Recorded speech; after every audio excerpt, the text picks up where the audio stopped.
Welcome back, lords and ladies, to another modding tutorial for whatever you want to be modding in Medieval 2 Total War. Now, I do apologize for the crappy state of my desktop. It's still pretty messy. It probably won't get any better. Probably when I'm done modding, I could probably get rid of all this.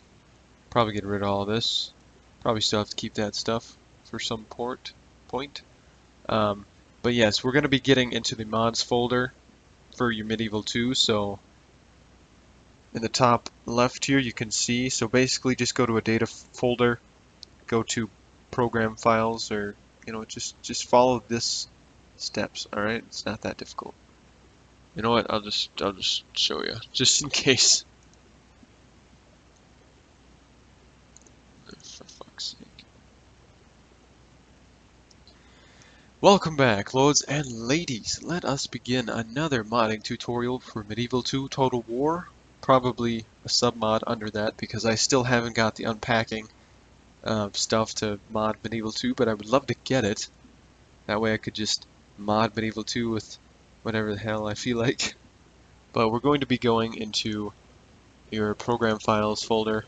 I'm only showing you guys again just because some people probably don't know still, or you're just still new to modding. So that's how you get to your mod folder. You'd go to Steam Apps, Common, Medieval 2 Total War, and then mods folder within Steam. So it's not much of a difference. Pretty simple. So yeah, we're here. I have a shortcut, so I'm going to use it because I feel like it. Alright, so now what we're going to be doing today in our modding will be trigger effects. No, not the trigger warning that people do all the time now because that's just ridiculous. Trigger effects. So we're going to open up Export Desk Ancillaries. As you can see, I've done a little bit of work. Let's see, we'll find just trigger. Now, you can see that when it comes to having an ancillary come up, you need a trigger effect or a way that the game knows how to give your character a trigger. I mean, not a trigger, but an ancillary. So if they get, or if they stop in a settlement, how does the game know how to give them, that ancillary? Well, you have to put a trigger effect in if you want them to have that heraldry. So what we'll be doing today is working on Sunhouse because it's not down here, so I'm just gonna put it in really quick. So basically just copy and paste Sunhouse. Make sure you know the settlement's exact name because I've been screwed over on this a few times. Sunhouse.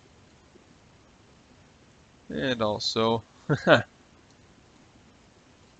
what's funny when you try to get when you modify the triggers that you put in a trigger for your thing, but then you'll forget to change the acquire ancillary name. So yeah, you can also hear something in the background that just started. That's a fridge. I'm not where I usually record, so I do apologize for that. And I'm not exactly up to snuff with my own health at the moment, so haven't been getting a lot of sleep lately. So we'll save that. We'll go down to shields, actually. I've been putting a lot of ancillaries in. Lots and lots. So basically what I did, because I like the way that Third Age Total War has their ancillaries where you beat an army, say you destroy Gondor, you get a piece of Gondor armor, or you get a shield, or a sword or something, right? Well, I kind of wanted to bring that to Westeros, because why not, right? So I'm really curious as to why nobody brought it in originally, but it might be because Westeros 1.0 is still not out yet. So maybe that's why there's been no,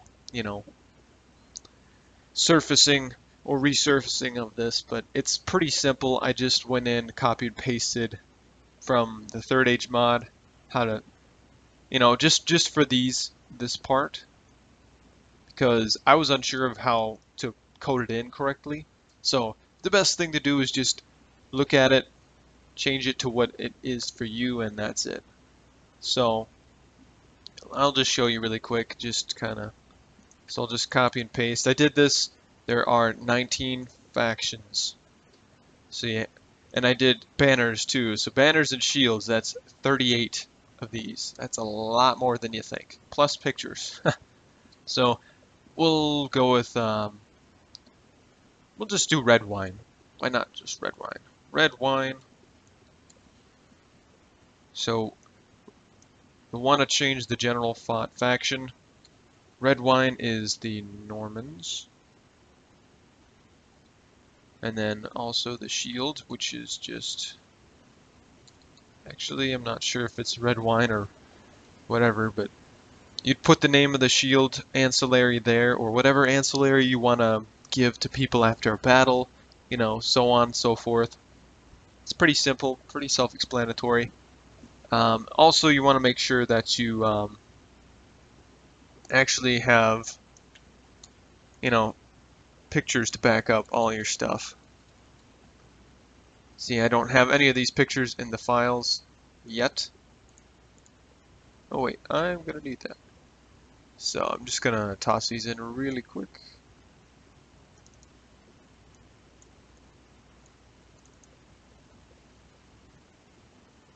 Except for those. Everything else can go. Alright, there you go, and that should be, oh geez, that's a lot of a lot of extra stuff to throw in there. Oh yeah, so that's basically triggers in a nutshell, just so everybody knows how to, you know, add in something, or, you know, you know what, I'll show you guys. Let's see.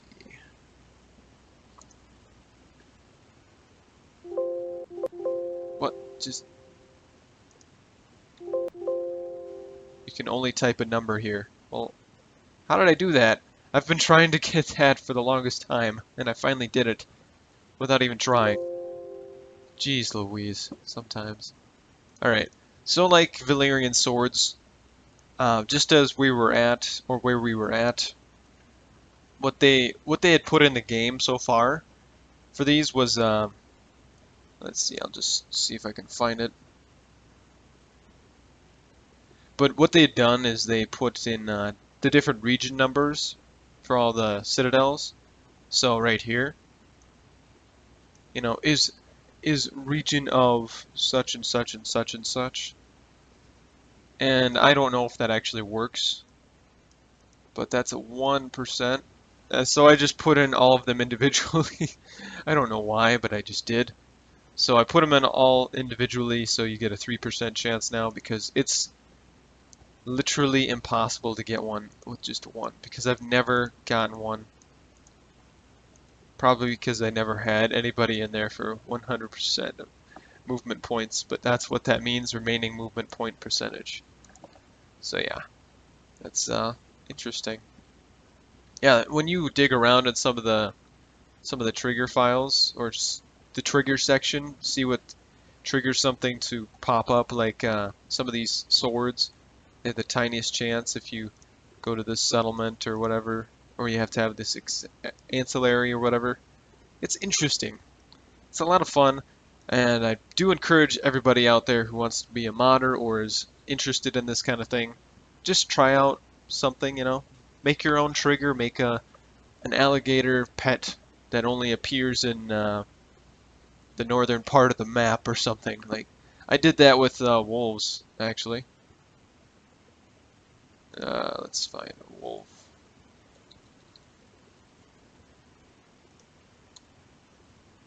So what I did was, oh wait, that's not right.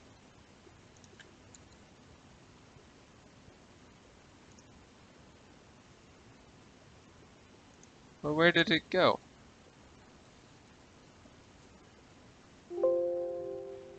It's easy to find my name because I marked stuff off with it. At least it should have been. Where did my wolfies go? There they are. Alright, so what I did here is, so yeah, Winterfell, Last Hearth, Carhold, Deepwood Moat, Castle Sirwine. Basically the northern half of the north, I gave the chance to get an ancillary. I will probably lower this to 5%, and then I'll lower anybody else can have. Like I'll take out N faction type because if you're a northern faction, I feel like you'd get a higher percentage chance, or you should, based on you having a northern culture. So, you know, they'll have a better chance. And yeah, I could probably just add in a few things like add faction type.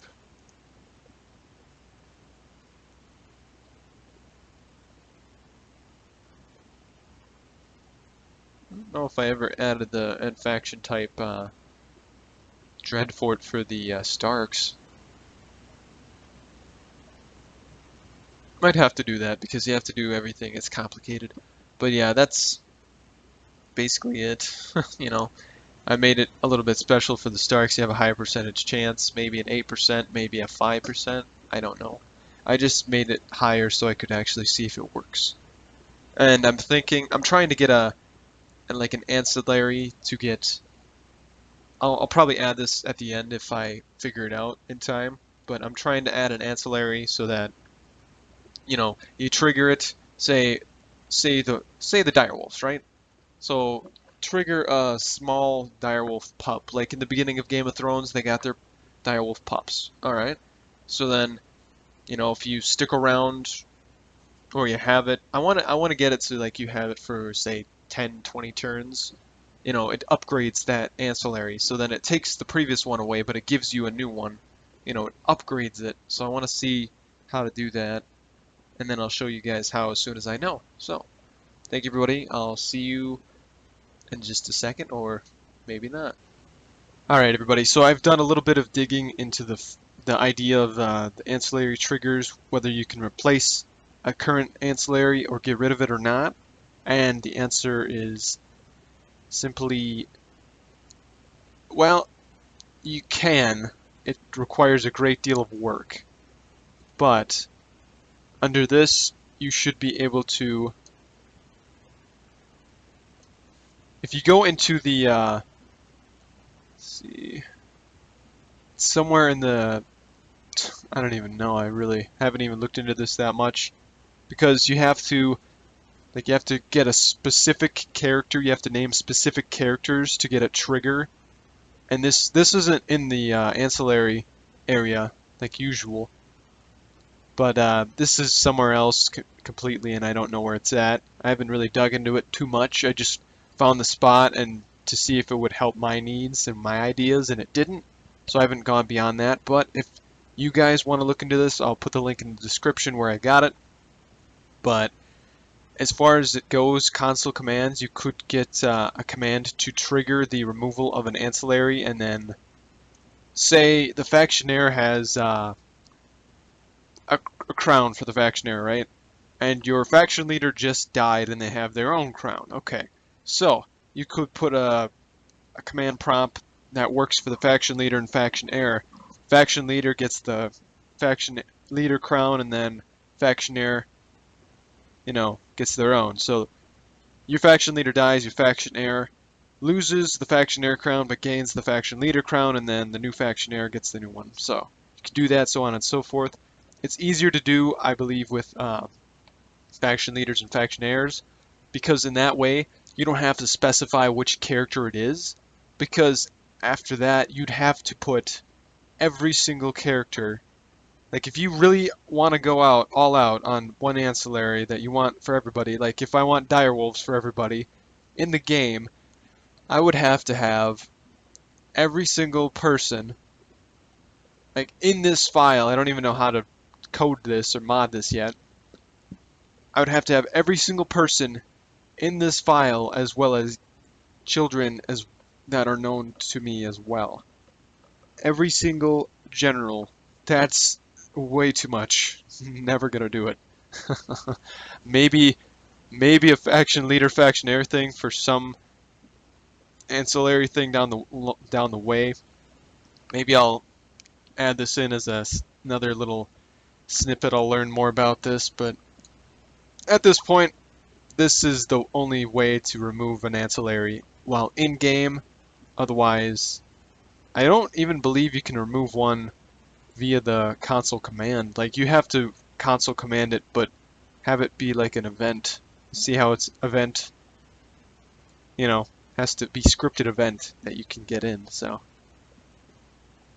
I suppose that's pretty much it. Just wanted to let you guys know that this is here on Total War Center. There's also a lot of modding stuff to look at. And I'm sorry I have not looked at mapping yet. I'm been busy and just, you know what? I'll admit it. I've been slacking off. I'm not proud of it, but it happens. Everybody slacks off once in a while, so that's just me doing that. So, thank you, everybody. Have a nice day. Good luck modding.